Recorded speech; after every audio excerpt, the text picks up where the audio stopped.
Closer look at the Michigan State We are Spartans, back. who won 23 games a year ago, including their Now, first NCAA tournament game since 2019. Two of the top three scorers from that squad are back, and Robin Fralick brings in a couple of impact transfers. Jalen Brown from Arizona State and Rashonda Jones from Purdue. She's the only Michigan State coach to reach the NCAA we're tournament back in once the first again. of each of her 2 seasons. Coach, Now joining let's us join now on set. It's our great to see you. I know wherever the bar is set, our you head wanna coach raise it for higher Michigan and higher. State Spartans You've got women's some newcomers, basketball you've got some team. returners. Head Just tell coach us how is the pieces are all Robin coming together here in Fralick. for you in East Lansing. He joins the we're show. work in progress. We feel really good about our returning core. That we feel like all of them got better, and that was our big challenge to them this offseason. And then adding transfers and freshmen and combining a group and kind of figuring out who you are so far has been fun.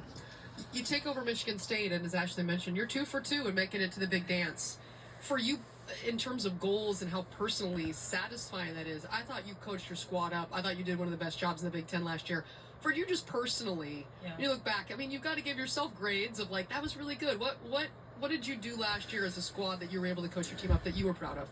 Well, we got better, and we got better from where we were our first year. And that's our goal, is how do we incrementally continue to build, and how do we make the most out of who we have? And it's our job to figure that out year to year, season to season. That's what makes it fun. It's kind of this ongoing problem solving. But I'm excited to see what this group can do and where we can go when we stay in pursuit together. Well, I thought defensively last year, you were second in the league in steals, you were third in blocks in the Big Ten, you were physical, nothing came easy for opponents, and that it can grind mentally and physically on opponents. How did you see that play out? We want to be an every possession team and an every possession player, and to do that sounds really cool, but it's hard.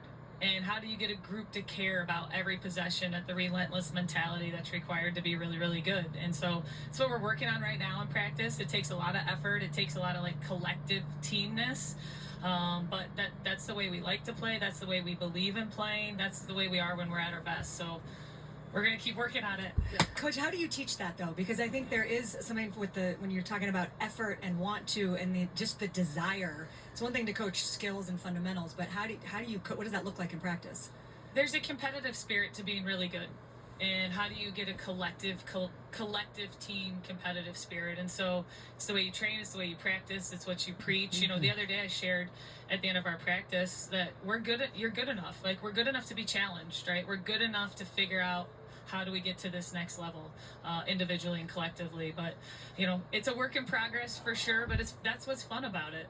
Well, I would say that the one player that epitomizes working hard is Theron Halleck. I love watching her play. She goes 100 miles an hour down the floor. She does. She flies. She was one of the players in terms of transition points last year. She's a blur to get to the other end, but she plays hard on both ends, and she's a true Michigan Stater. Yeah. Tell folks who don't know about Theron Halleck her story. Oh yeah, the 4 teams had just joined the Big Ten. Yeah.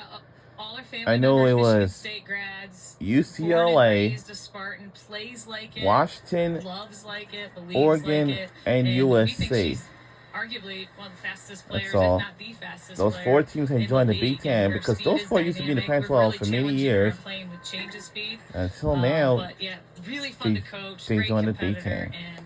and elite And that means they speed. joined the When party. you line up at the baseline, is she just crushing everybody in sprints? She can. Ooh, is that a challenge? She can.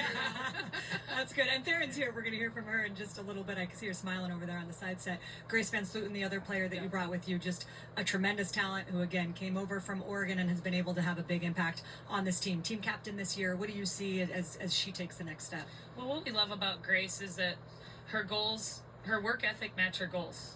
And she is relentless in pursuit of getting better. She knows the day in and day out grind of what it looks like to really put the work in.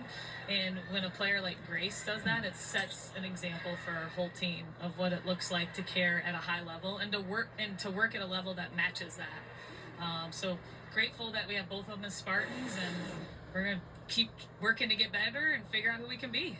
Well, and I think you have those veterans that you can rely on, that you know what you're going to get, and they may even be better this year, as you said.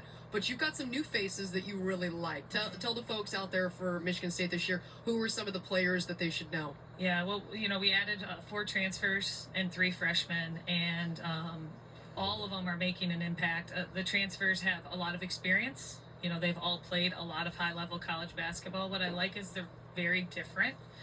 And with the way we play, you know, you've got to be able to think, you've got to be able to make decisions, and you've got to have a great motor. And seeing that kind of this new influx of enthusiasm and some just new pieces, it's our job to kind of figure out how it's going to all go together. But we've been really excited about what we're going to be able to do with our new group too. I think enthusiasm is one of the most underrated human traits that there is, and that can go a long way when you're talking about what a team is capable of. Yeah. Coach, it is great to see you. Best of luck this season. Thanks so much. Go Green.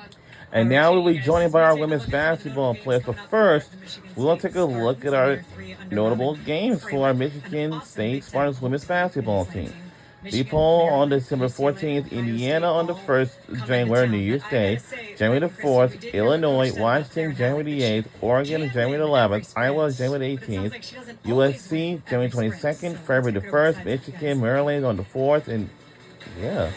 Well, and now let's join Aaron in and Grace are here. Your coach says you can win every our sprint women's there, basketball but you don't players win for our every Michigan sprint. What's going State on? Spartans. Well, Their right now, names I'm are thanks, 'cause I got some Grace issues that I just Vance can't do much Luton running, but I and will and do Theron sprint. Hart Not joins really the sure show. Sounds like an excuse. Yeah, well, you know, I gotta take care of myself before, but See, that's I don't responsible. know what that And was. they, That's and what those I'm two trying have dressed up really, really nice today.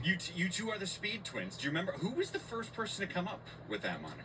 And those two Yeah, women's it's Theron. basketball players, I kept on throwing it to They her. She kept on are spinning and being the speed post up more, twins. So I was like, all right, we're a good dynamic duo here with the speed. And have we ever actually just said, let's test each other? Who is faster? I don't think so, but last summer we would do like turf sprints for conditioning, and you know we would go back and forth between who won the last one. So it's tied, I'd say. Tied. Oh, Good. boy. All right. We need to see the breaking of the tie. We Yes. need that on Yeah, video. yeah. Oh, yeah. That'll Let's be do it right great. now, actually. In the heel. Yeah, while she's wounded. Yeah, right. Do it now? Okay. Theron, what is it about the defense from the Spartans in terms of how you get that offense activated and those push ahead passes to your teammates? Yeah, I think one thing that we focus on a lot is our gap defense, and we're still continuing to do that and continuing to grow in that. Coach Cam and Coach Fralick really emphasize being in the gap. And I think this team has a lot of versatility, and we have a lot of size. We're long in a lot of ways, too. And I think if we get in those picket pockets and we can get those steals and transition into great offense, I mean, we'd rather turn defense into offense than set up half court and have to run a play. Grace, at what point last season did you go, I feel comfortable. I know the team, the system, this is home for me? Yeah, I would say probably 4 or 5 games into conference play. You know, obviously it takes a while for that chemistry to get there with all those new players. You know, learning all the new systems and everything like that. But I'd say 4 or 5 games into conference, I felt really comfortable. I felt like I knew my place. I felt like I knew what was expected of me every night. And you know, I think that's when I saw like my game really start to take off. I don't want to put words in your mouth, so I want to ask you. It might be a simple question, but I'd rather hear the way you phrase it. How important is it to your game to get to the free throw line as much as possible? I think really important. I think just staying physical. You know, I think obviously the more fouls you draw, the more chance for points you have. And, you know, you want to get into that bonus area so that your teammates can then also get fouled and go up there and knock down free throws. So definitely a big, big part of my game. And you went to the NCAA tournament back-to-back seasons, and Theron, what is it about those experiences that will lead you to solid momentum in this season? Yeah, I think learning and growing from those. We've been blessed to be a part of the tournament, and we're going to hopefully continue to do so. I think with the tournament, it's the small things, those big rebounds, those big steals, those small things that you need to pay attention to detail for. I mean, we talk about that in the huddle. We got to pay attention to what coach is saying, draw out that play, and we got to execute well. So paying attention to those details is something really important. And I think as seniors, we've gone through the experience now of making the tournament and not making the tournament. So to be able to do those small details and get those small things is something really important going forward. Some newcomers on the roster this year, in particular, Anna and Amy, Yes. Yep. identical twins. Yes. Who's the worst on the team at getting their names right? I feel like everybody does a good job. Everybody does a really good job. That's because boring. Once you get to know them, they don't look alike. at In all. film, though, when it's film, Fralick would be like, is that Amy or Anna? Yeah. But, like, that's like, I feel like that's Yeah. okay. I feel like you're throwing her under the bus because of what happened earlier, though. Well, yeah, because I don't know what was going on over there, Frey Frey. I do have a very important thing before we go, though. Okay. Christy's son is on the MSU men's team. Yes, he is. So If there's anything you'd like to So next we'll have Oregon, Washington, and also at 2:45 p.m. we'll have UCLA at 2:45 p.m. right after Washington and Oregon. You're like, okay, Jay Scott, like you got it. Wow. He's doing great, and he This loves to keep thing's gonna that. be Oh my goodness. long. I appreciate it. You know, he is loving it in East Lansing, and you know, he's around women's basketball a lot because I was a coach, so he understands and respects the game for what it is as a whole. We're So, glad he's at State. yeah, appreciate you guys. Thanks so much, ladies. Thank you. We'll see you throughout the All season. right, that's from We're gonna do a Michigan State different women's shade basketball of play. green when And we up next we'll have our attention Oregon. to Doc State as always. And the women's basketball head coach and the women's basketball players will be joining on the show when we return. Back here in the Big Ten. He just kind of pretty something else. We'll be right back on the other side of this break, right after this.